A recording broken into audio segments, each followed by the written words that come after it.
आइए हजरत गिरामी, वक्त इस बात की इजाजत नहीं दे रहा कि मैं कुछ और कहूँ। मैं सीधे सीधे अब हजरत अल्लामा व मौलाना अब्दुल रज़्ज़ाक़ साहब अल क़ासिमी मद्दज़िल्लहुल आली से मैं दरख्वास्त गुजार हूँ, हजरत की दहलीज पे दस्त बस्ता खड़ा हूँ कि हजरत वाला तशरीफ लाएं और अपनी कीमती खिताब से हम सामईन को महसूस फरमाएं। हजरत का इस्तेक़बाल इन मिसरों से कि फ़कत तुम मस्जिदो मेहराब की जीनत न बन जाना, फ़कत तुम मस्जिदो मेहराब की जीनत न बन जाना, तुम्हारा काम है बातिल के तूफानों से टकराना, तुम्हारे सीने में पोशीदा है राज़े जिंदगी कह दे, मुसलमान से हदीसे सोजो साजे जिंदगी कह दे।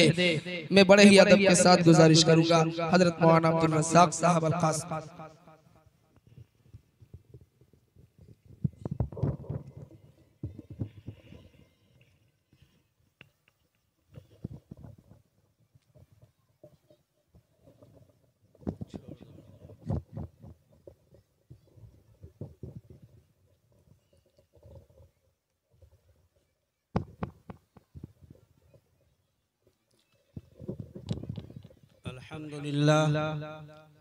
अल्हम्दुलिल्लाह रब्बिल आलमीन वस्सलातु वस्सलामु अला सय्यिदिल अंबियाइ वल मुरसलीन मुहम्मदिन व आलिहि व अस्हाबिहि व अहलि बैतिहि अजमईन, अम्मा बाद।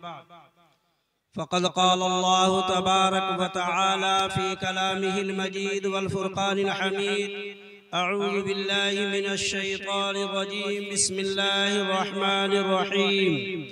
या अय्युहल्लज़ीना आमनू ला तुल्हिकुम अमवालुकुम वला औलादुकुम अन ज़िक्रिल्लाह व मन यफ़अल ज़ालिका अला मन यशा। आमन्तु बिल्लाहि सदक़ल्लाहुल अज़ीम व सदक़ रसूलुहुन नबियुल करीम, अम्मा बाद। क़ाल रसूलुल्लाहि सल्लल्लाहु तआला अलैहि वसल्लम कुल्लु मौलूदिन यूलदु अलल फित्रह औ युहव्विदानिही औ युनस्सिरानिही औ युमज्जिसानिही औ कमा क़ाल नबी सल्लल्लाहु अलैहि वसल्लम।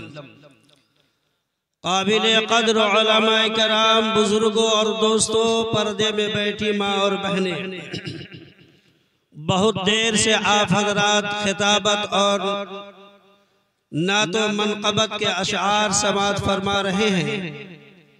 चंद मिनट हुक्म हुआ है आप हजरात के सामने कुछ बातें अर्ज करूं। ठंड बहुत है, आप हजरात को खाना भी खाना। आज के इस प्रोग्राम की मुनासिबत से मैंने आप हजरात के सामने कुरान करीम की आयत तिलावत की है। क़ब्ल इसके कुछ बातें अर्ज करूं। नबी पाक अलैहिस्सलातु वस्सलाम पर दुरूद पाक का नजराना पेश करें। अल्लाहुम्मा सल्लि अला मुहम्मदिन व अला आलि मुहम्मद कमा सल्लैता अला इब्राहीम व अला आलि इब्राहीम इन्नका हमीदुम मजीद। अल्लाहुम्मा बारिक अला मुहम्मदिन व अला आलि मुहम्मद कमा बारकता अला इब्राहीम व अला आलि इब्राहीम इन्नका हमीदुम मजीद। आए दुनिया में बहुत पाक व मुकर्रम बनकर, आए दुनिया में बहुत पाक व मुकर्रम बनकर, मगर आया न कोई रहमत आलम बनकर। वो हर आलम के रहमत हैं किसी आलम में रह जाते, वो हर आलम के रहमत हैं किसी आलम में रह जाते। ये उनकी मेहरबानी है, ये आलम पसंद आया। ज़मज़मो कौसरो तस्नीम नहीं लिख सकता, ज़मज़मो कौसरो तस्नीम नहीं लिख सकता, या नबी आपकी ताज़ीम नहीं लिख सकता। मैं अगर 7 समंदर निचोड़ दूँ राहत, मैं अगर 7 समंदर निचोड़ दूँ राहत, आपके नाम का एक मीम नहीं लिख सकता। सल्लल्लाहु अलैहि वसल्लम। मेरे मोहतरम बुजुर्ग और दोस्तों, अजीज बच्चों, पर्दे में बैठी माँ और बहनें, अल्लाह रब्बुल इज़्ज़त ने हमें और आपको ये पैगाम दिया है कि इस दुनियावी जिंदगी में औलाद और माल दोनों फितना है और ये दोनों नियामत भी है। अल्लाह तबारक व तआला ने औलाद को, किसी भी नियामत को आप अगर जरूरत से ज़ायद और गलत जगह इस्तेमाल करेंगे तो जो चीज फायदा देने वाली है वो चीज हमें और आपको नुकसान दे दे।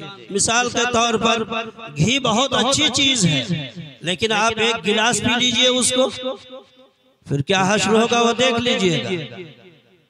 इसी तरीके से मालो ज़ादात, जवानी का आलम, अगर इंसान अपनी जिंदगी को अगर अल्लाह और उसके रसूल सल्लल्लाहु अलैहि वसल्लम के फरमान के मुताबिक अगर जिंदगी नहीं गुजारता है तो दुनियावी जिंदगी भी खसारे और नुकसान की होगी और आखिरत की जिंदगी भी खसारे और नुकसान की होगी। अल्लाह ने फरमाया कि औलाद फितना उस वक्त है, एक वाक़या अर्ज करूं और अपने मुआशरे का जरा सा जायजा लूं कि औलाद की तरबियत और औलाद की तालीम के सिलसिले में हमने और आपने दुनिया का सारा बजट पेश करता है। इंसान मकान बनाने का बजट बनाता है, रहने सहने का बजट बनाता है, बैंक बैलेंस अलग बनाता है। अगर बजट नहीं बनाता है तो सिर्फ और सिर्फ दीनी तालीम का और औलाद की तरबियत का कोई बजट इंसान नहीं बनाता। क्यों? मदरसे में भेज दीजिए, मस्जिद में भेज दीजिए, इमाम साहब से पूछ लीजिए, अपने इमाम साहब से 70 बच्चे को संभालते होंगे जो नेटा भी साफ करके नहीं आता होगा। एक मौलवी साहब से पूछा कि मौलवी साहब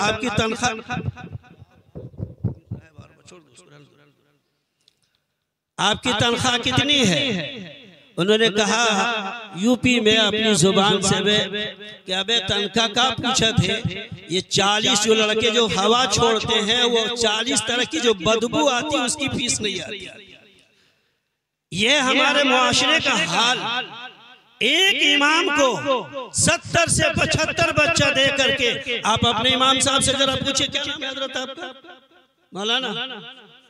मौलाना रुस्तम साहब। इनसे जरा पूछिए कि क्या हासिल होता होगा जब बच्चे को आप भेजते हैं अपने घर से, वो भी गंदे पुराने फटे कपड़े में भेज दिया। जान इमाम साहब समझेगा। मुसलमानों, नौजवानों, चमन में तल्ख नवाई मेरी गवारा कर, चमन में तल्ख नवाई मेरी गवारा कर, कि कभी जहर भी करती है कारे तिरिया की। ये तल्ख हकीकत है कि अपने औलाद की तरबियत हमने ऐसा नहीं किया है।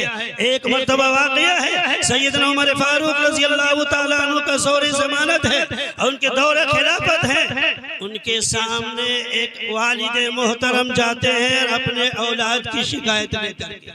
आप और हम जानते हैं, तफसील की तरफ नहीं जाना चाहता कि सैयदना उमर फारूक रज़ी अल्लाह तआला अन्हु किस कदर जलाली थे। उससे शैतान भी रास्ता अपना बदल लेता था। देखने के बाद सैयदना उमर फारूक रज़ी अल्लाह तआला अन्हु के पास आदमी गया और कहा कि मेरा लड़का है, मेरी बात को नहीं मानता। उस शख्स के कहा कि बैठ जाओ। एक दूसरे आदमी से कहा कि जाओ अपने इसके लड़के को बुला लाओ। वो आया, नौजवान 18-19 साल का लड़का, खूबसूरत जवान, लहीम शहीम लड़का, हसीनो जमील लड़का आया, बैठ गया और कहा, हजरत सैयदना उमर फारूक रज़ी अल्लाह तआला अन्हु ने फरमाया कि इस शख्स को तुम पहचानते हो? हालांकि अच्छों को पसीना उतर जाती है सैयदना उमर फारूक रज़ी अल्लाह तआला अन्हु के सामने बात करने में। वो शख्स कहता है कि हाँ मैं शख्स को जानता हूँ, ये मेरे वालिद मोहतरम है, ये मेरे अब्बा जान है। कहा इसकी शिकायत ये है कि तुम इनकी बात को नहीं मानते हो। वो लड़का खड़ा होता है और बरजस्त कहता है कि या अमीरुल मोमिनीन सैयदना उमर फारूक रज़ी अल्लाह तआला अन्हु, यकीनन मेरे वालिद ने सच कहा है, मैं इसकी बात को नहीं मानता हूँ। जरा गौर कीजिए, वो लड़का बरजस्त अपने बाप के सामने, अमीरुल मोमिनीन के सामने ये कहता है कि मैं अपने बाप की बात को नहीं मानता हूँ। सैयदना उमर फारूक रज़ी अल्लाह तआला अन्हु फरमाया कि क्यों? कहा कि अमीरुल मोमिनीन आप ये बतलाइए कि औलाद का हक सिर्फ बाप पर है या बाप का भी कुछ हक है अपनी औलाद के ऊपर? औलाद का हक कुछ है अपने बाप के ऊपर या बाप ही का हक सिर्फ औलाद पर है? गौर से सुनिएगा नौजवान दोस्तों, मेरे माँ बहनों, ये 3 नसीहत आपको दे के जाता हूँ। और इन 3 नसीहतों पर अगर आपने अमल किया तो इंशाअल्लाहुल अज़ीज़ यहाँ भी कामयाब होंगे और क़यामत के रोज़ भी कामयाब होंगे। सैयदना उमर फारूक रज़ियल्लाहु ताला अन्हु फरमाया कि सुन, जब तूने ये बात छेड़ा है तो सुनो।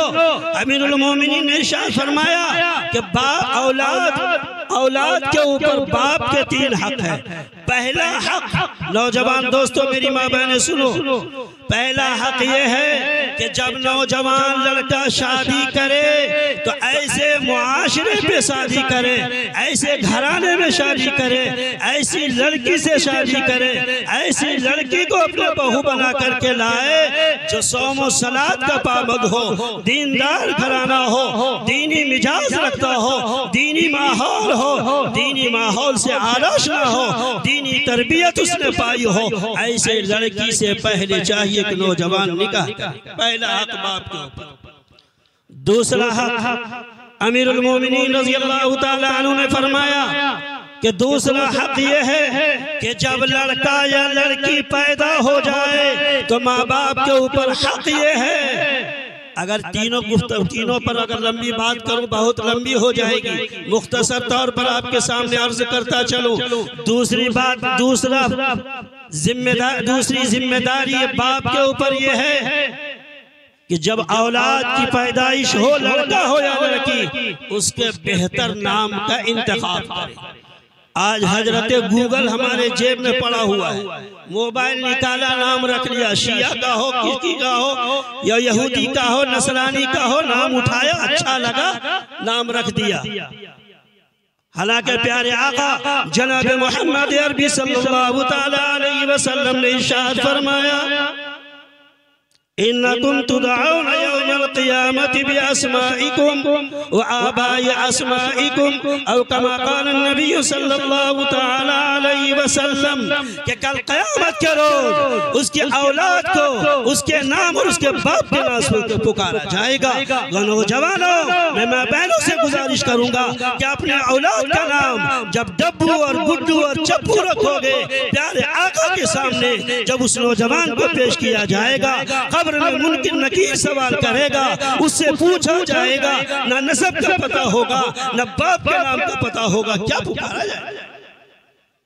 इसलिए दूसरी जिम्मेदारी होती है कि औलाद का नाम सही इंतखाब करें।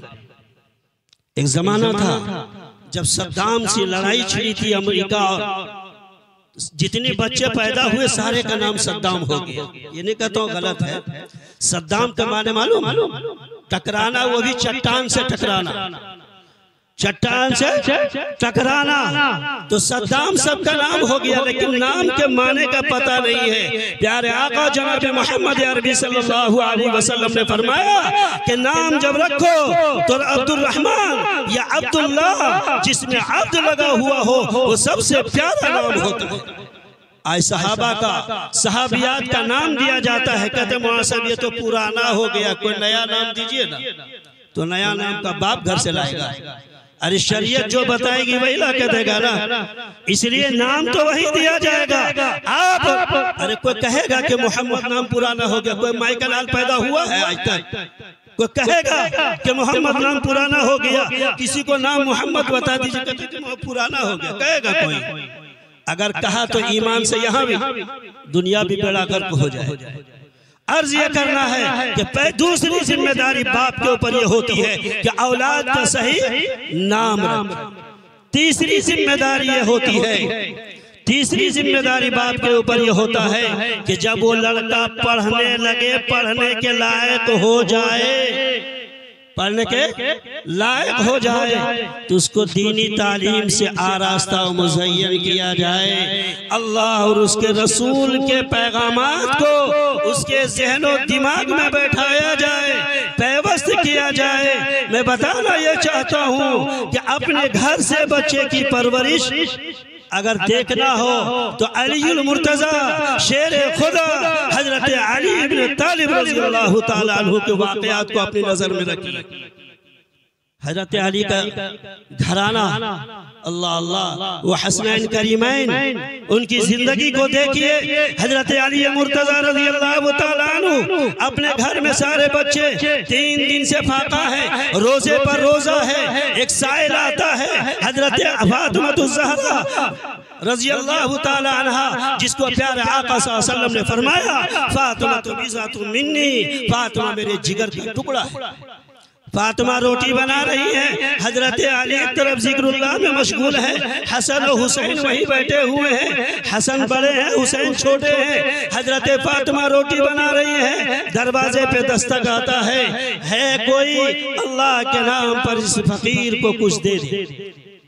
हजरत फातिमा निकलती है और कहती है कि बेटा ये 4 रोटियां बन रही थी, 3 दिन रोजे पर रोजा था, आज ये फकीर आया है, जा मेरे हिस्से की रोटी आज भी इस फकीर को दे दो, फकीर को दे आओ। मैं इस वाक़े को सुनाकर बतलाना ये चाहता हूँ कि औलाद की तरबियत।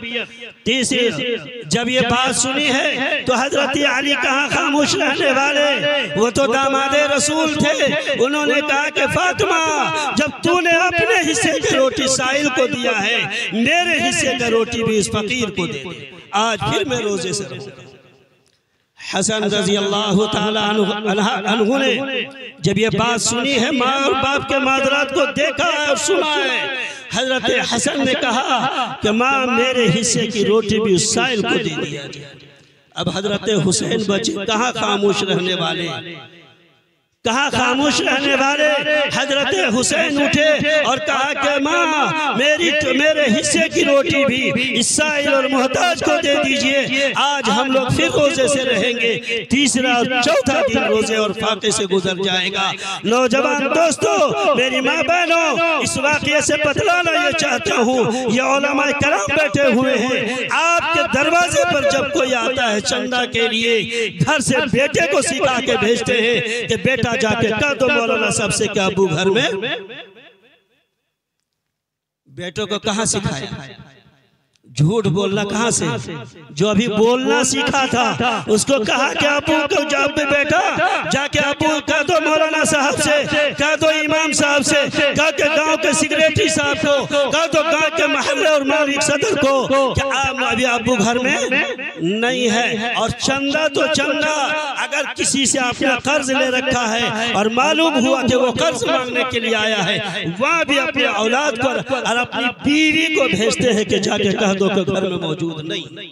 ये हमारे मुआशरे का हाल है। जवानों, ये सदाएं आ रही है आबशारों से, जवानों ये सदाएं आ रही है आबशारों से, चट्टाने चूर हो जाएं जो आज़मे सफर पर। हालात को बदलो नौजवान दोस्तों, मेरी माँ बहनों, हालात को बदलो। अर्ज ये कर रहा था, 3 जो जिम्मेदारी औलाद के ऊपर है, एक ये है कि पहले निकाह करे बेहतर औरत से, दूसरा ये है कि उसके नाम का अच्छा रखे, तीसरा ये है कि उसकी तालीम और तरबियत का इंतजाम करे। वो लड़का बेटा सुन रहा था, बाप ने कहा कि बेटे से कहा, हजरत सैयदना उमर फारूक रज़ी अल्लाह तआला अन्हु का बेटा सुन, तुम्हारे ऊपर भी 3 जिम्मेदारी आयद होती है तुम्हारे बाप पर। 3 जिम्मेदारी ये है कि तुम अपने बाप के अदब और ताजीम करना। नंबर 1, अपने बाप की अदब और ताजीम करना। दूसरा यह है कि अपने बाप की खिदमत बजा लाना। और तीसरा यह है कि अपने बाप के इताअत और फरमा बरदारी उस वक्त करना जब तक कि शरीयत मुतहरा के खिलाफ कोई हुक्म न दे। दोस्तों बुजुर्गों, इन वाक़यात के पेश नज़र जो कुरान करीम की मैंने आयत पढ़ी है, या अय्युहल्लज़ीना आमनू ला तुल्हिकुम अमवालुकुम वला औलादुकुम अन ज़िक्रिल्लाह, कि तुम्हारे अपने माल को और अपने औलाद को हलाकत और बर्बादी में न डालो, इसलिए कि अल्लाह के रसूल ने जनाब मोहम्मद अरबी सल्लल्लाहु अलैहि वसल्लम ने फरमाया, ला तज़ूला कदमा अब्दिन हत्ता युसअलु अन खम्सिन औ कमा क़ाल नबी सल्लल्लाहु अलैहि वसल्लम। वसल्लम कि कल क़यामत के रोज किसी आदमी का अल्लाह के सामने से पैर आगे नहीं बढ़ेगा जब तक के 5 सवालों को जवाब नहीं देगा। दूसरे दोस्तों बुजुर्गों, मुख्तसर तौर पर यह अर्ज करना चाहता हूँ। पहला सवाल यह होगा अन उम्रिही फीमा अफना, कि हमने जो तुमको उम्र दिया था उसको कहाँ खर्च किया। बड़े धड़ल्ले से गजमा साहब कभी तो 30 साल हुआ है, पढ़ लेंगे नमाज, पढ़ लेंगे नमाज, पढ़ लेंगे, खुदा जाने कब पढ़ेगा। अन उम्रिही, अरे अपनी बात नहीं सुना था। वह अन उम्रिही फीमा अफना, हमने जो तुमको जिंदगी दी थी उसको कहाँ खर्च किया। वह अन शबाबिही फीमा अबला, और तुमको जो जवानी दिया था 20 से लेकर 40 तक 20 साल जो जिंदगी जवानी दिया था उसको कहाँ खर्च किया है। दोस्तों बुजुर्गों, एक दिन का अगर हिसाब अल्लाह ले लिया तो हम में से कोई नहीं दे सकेगा। इसलिए मैं बड़े अदब के साथ आप हज़रात से गुजारिश करना चाहता हूँ कि अपनी औलाद की सही तालीम और तरबियत का इंतजाम कीजिए। आज यहाँ जनाब हाफिज फैयाज साहब ने अपनी औलाद के अकीके से मुतालिक इस प्रोग्राम को मुनाकिद किया है। मैंने समझा कि औलाद की तरबियत के सिलसिले में आप हज़रात के सामने चंद बातें अर्ज करूं। अल्लाह आपको, हमको और तमाम लोगों को सुन्नत मुतहरा पर और प्यारे आका जनाब मोहम्मद रसूलुल्लाह सल्लल्लाहु अलैहि वसल्लम के फरमुदात पर जिंदगी गुजारने की और उनकी सुन्नतों को अपनी जिंदगी में दाखिल करने की तौफीक अता फरमाए। आमीन व आखिर दावाना अनिल हम्दुलिल्लाहि रब्बिल आलमीन।